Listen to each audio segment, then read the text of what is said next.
Ibu semuanya? Pagi, Bu. Pagi, Pun.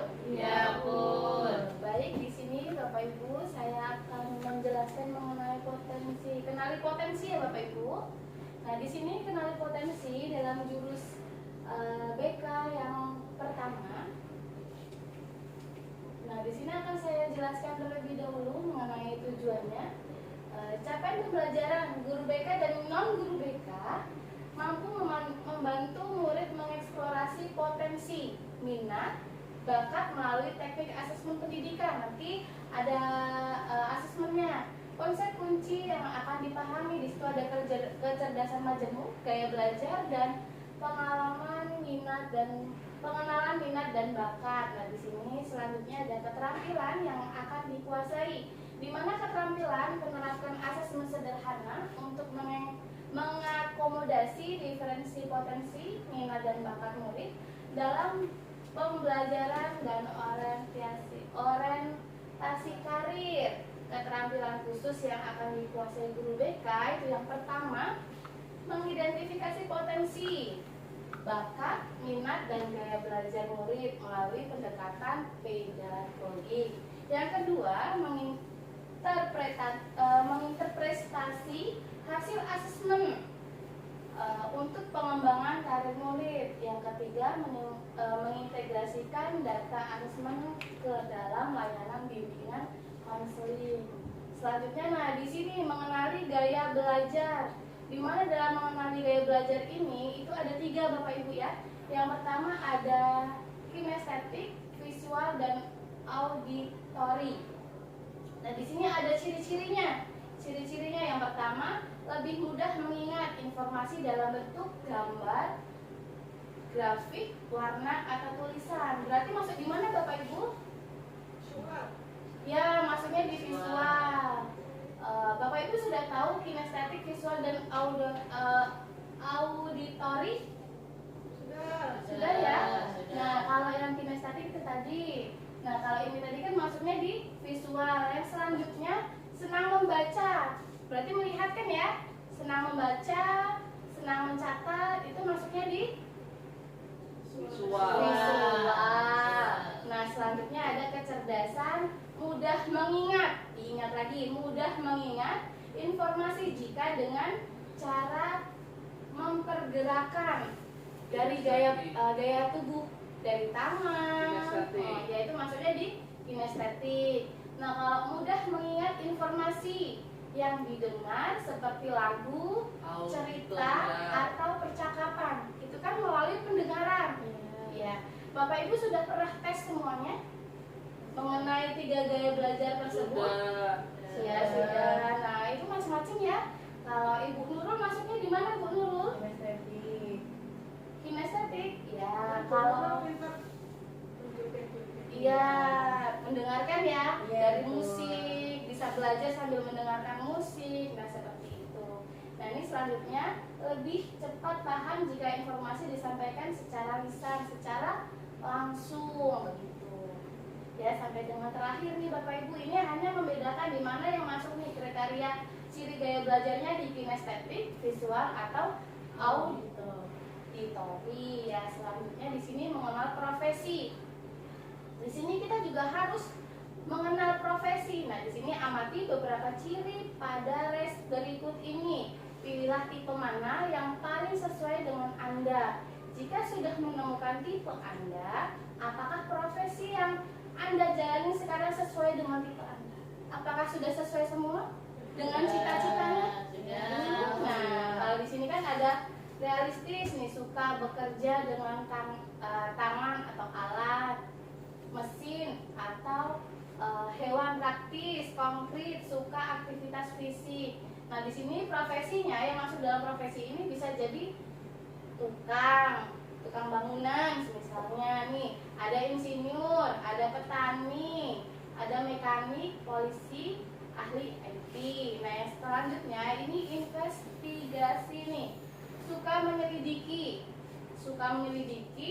meneliti, menganalisis, dan memecahkan masalah kompleks. Nah, di sini masuknya di profesi itu sebagai ilmuwan, peneliti, dokter, programmer, analisis data, dan psikolog. Nah, itu selanjutnya yang ketiga itu ada artistik, kreatif, ekspresif, inovatif, dan suka bekerja di lingkungan yang tidak terstruktur, menikmati ekspresi diri melalui seni, musik, ya, tulisan atau drama. Nah, di sini bisa masuk profesinya, bisa menjadi seniman, desainer, grafis, musisi, penulis, atau aktor. Nah, selanjutnya yang sosial, suka membantu, mengajar, menyembuhkan, atau melayani orang lain, empati, kooperatif, ramah, dan komunikatif, cenderung menghindari pekerjaan yang melibatkan mesin atau data murni. Nah, di sini profesinya yang cocok itu sebagai guru, konselor, perawat, pekerja sosial, psikolog, atau pelatih. Bapak Ibu sudah masuk di mana? Masuk semua? Ya, khususnya di sosial ya Bapak Ibu ya. Karena di sini sudah menjadi guru. Ya, itu mengenali profesinya. Nah, ini ada lagi pengusaha. Bisa menyambi pengusaha ya Bapak Ibu? Ada. Nah, selanjutnya konvensional, suka bekerja dengan data, angka atau detail, teratur, rapi, teliti, efisien, dan suka mengikuti prosedur atau sistem yang jelas, cenderung menghindari pekerjaan yang ambigu atau terlalu kreatif. Nah, di sini pekerjaannya akuntan, administrator, pustakawan, analisis keuangan, dan sekretaris. Jadi nanti apabila Bapak Ibu ditanya oleh murid atau nanti ada murid kita yang bertanya kepada kita, kita sudah bisa menjelaskan ya Bapak Ibu di mana nanti alurnya dari ciri-ciri tersebut. Kita bisa mengarahkan kira-kira nanti anak kita tuh mau kemana, itu sudah kita bisa kita arahkan ke profesinya dengan ciri-ciri yang disebutkan anak kita tersebut. Selanjutnya di sini ada refleksi ya Bapak Ibu. Di sini ada 3 refleksi. Di sini saya akan membagikan refleksi. Nanti silakan Bapak Ibu dapat dikerjakan.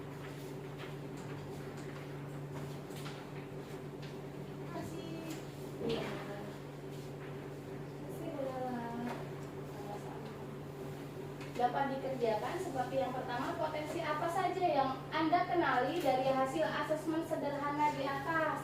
Tadi yang sudah dijelaskan, coba sekarang mulai mendalami masing-masing terlebih dahulu.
Sudah ya Bapak Ibu. Nah, dalam refleksi ini tadi kan kita hanya mengulas lagi kita masuknya ke mana, bagaimana hasil asesmen membantu Anda dalam bekerja dan menjalani karir atau pekerjaan Bapak Ibu. Nah, itu tadi. Saya lanjutkan ya Bapak Ibu. Nah, nanti akan saya ambil hasilnya. Nah, di sini ada alatnya. Setiap alat asesmen yang digunakan memiliki tujuan spesifik yang satu sama lain saling melengkapi. Berikut ini penjelasan serta indikatornya. Nah, nanti ada beberapa ya Bapak Ibu. Nah, ini mengenai kecerdasan tadi. Nah, di sini ada kecerdasan majemuk. Setiap murid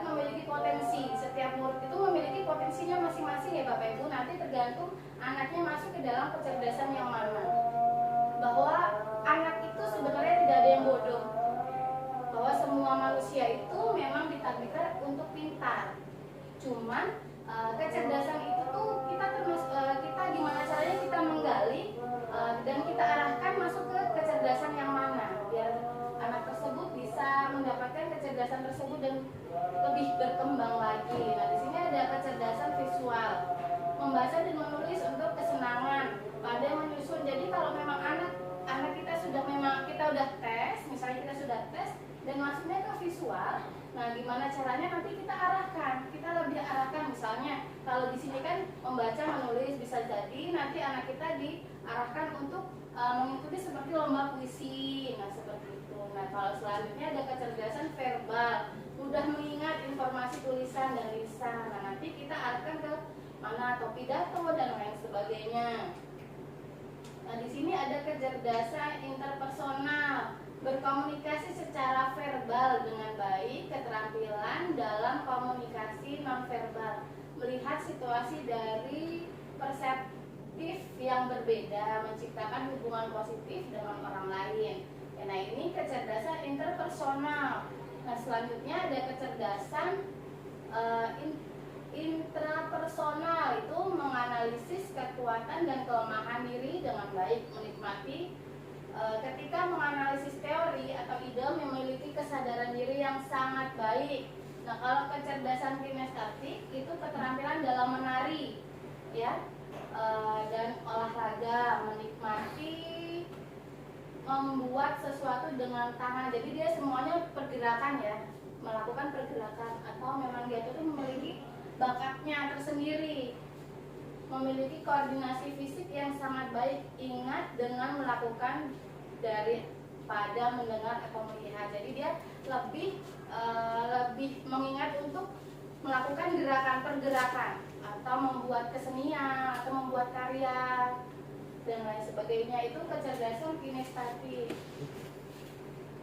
Nah, di sini ada cerdas naturalis. Kecerdasan naturalis tertarik pada mata pelajaran seperti botani, biologi, dan geologi, mengkategorikan dan membuat katalog informasi dengan mudah, menikmati berkemah, berkebun, hiking, dan menjelajahi alam bebas. Selanjutnya ada cerdas logis matematis, memiliki keterampilan memecahkan masalah yang sangat baik, senang memikirkan ide-ide abstrak seperti melakukan eksperimen ilmiah. Yang selanjutnya ada cerdas musikal. Nah, jadi nanti kalau memang anak kita itu masuk ke dalam kecerdasan mana, itu nanti sudah ada linknya untuk melihat peka terhadap musik, nada, dan ritme. Jadi setiap ada nada atau musik, cepat sekali untuk daya ingatnya sangat cepat. Senang menyanyi dan bermain alat musik, suka menciptakan lagu. Nah, itu cerdas musikal. 4 gaya belajar dan pembelajaran terdiferensiasi. Ini ada aspeknya.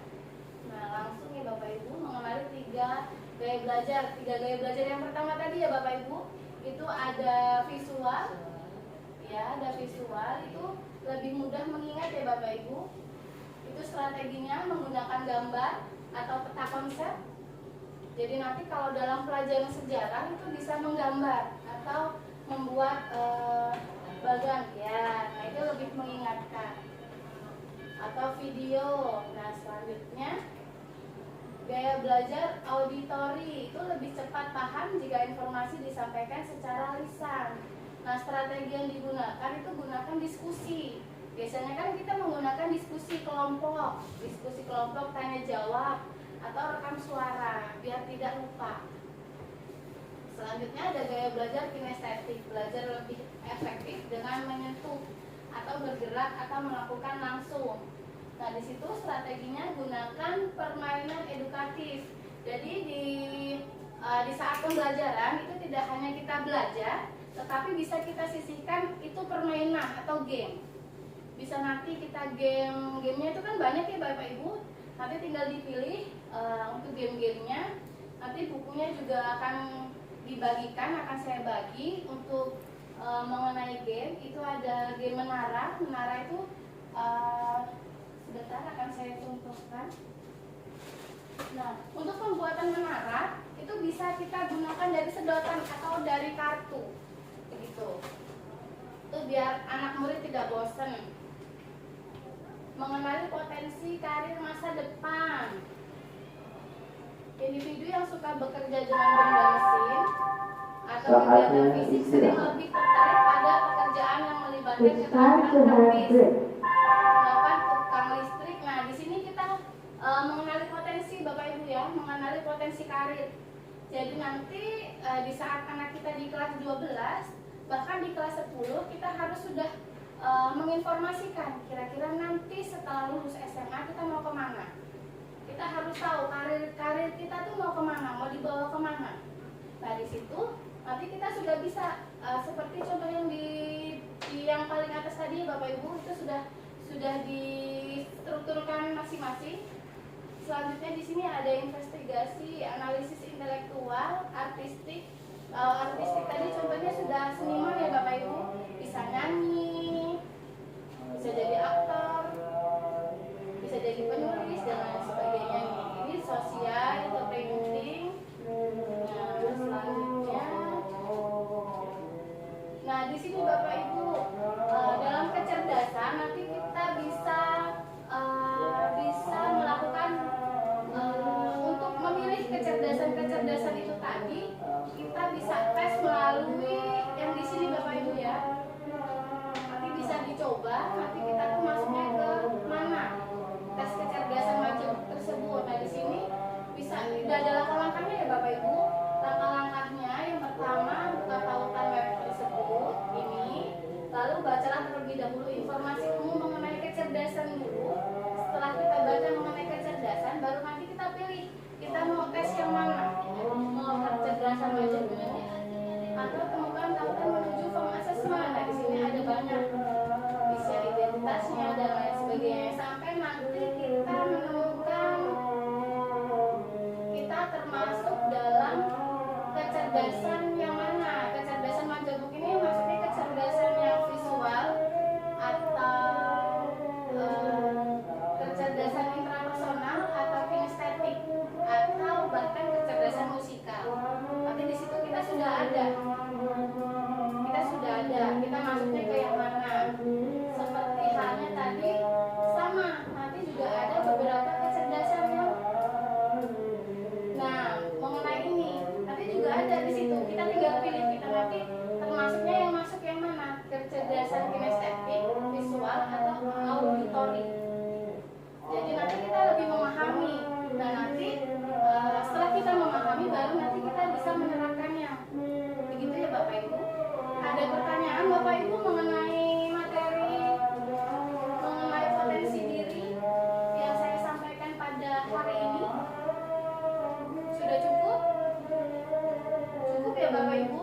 Nanti kalau ada pertanyaan di luar ruangan boleh ditanyakan lagi kepada saya kalau memang belum paham. Dan nanti akan saya jelaskan kembali. Karena di sini kita sama-sama ingin mendidik murid biar jadi lebih baik lagi. Kita bisa menerapkan potensinya anak-anak itu mau ke arah yang mana. Demikian Bapak Ibu, saya cukupkan, saya akhiri. Assalamualaikum warahmatullahi wabarakatuh. Waalaikumsalam.